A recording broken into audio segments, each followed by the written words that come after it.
कुर्बानी के गोश्त से मुताल्लिक तिब्बी माहिरीन ने हिदायत जारी कर दें। डॉक्टर अरशद हुमायूं के मुताबिक जानवर ज़बह करने के लिए औज़ारों को अच्छी तरह साफ करें। ज़बह के बाद गोश्त 2 घंटे रखने के बाद पकाएं। उन्होंने कहा कि गोश्त में खून का रह जाना बीमारियों का बायस होता है, लिहाजा गोश्त अच्छी तरह धोएं। डॉक्टर अरशद हुमायूं का कहना था कि गोश्त पकाने के लिए मिर्च मसालों और घी का इस्तेमाल कम से कम करें। इसके अलावा डॉक्टर मुनीर अहमद का था कि गोश्त को ज़्यादा से ज़्यादा 2 हफ्ते तक के लिए डीप फ्रीज़र में महफूज करें।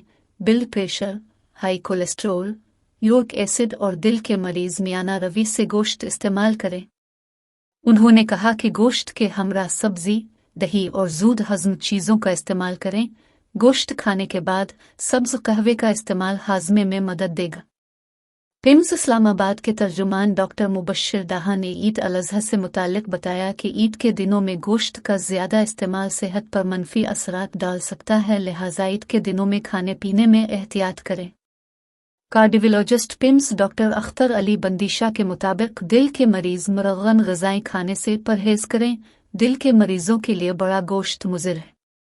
ख्याल रहे कि मुल्क भर में कल ईद उल अज़हा मनाई जाएगी और नमाज़ फजर के बाद से ही संत इब्राहिमी की पैरवी करते हुए कुर्बानी का सिलसिला शुरू होगा।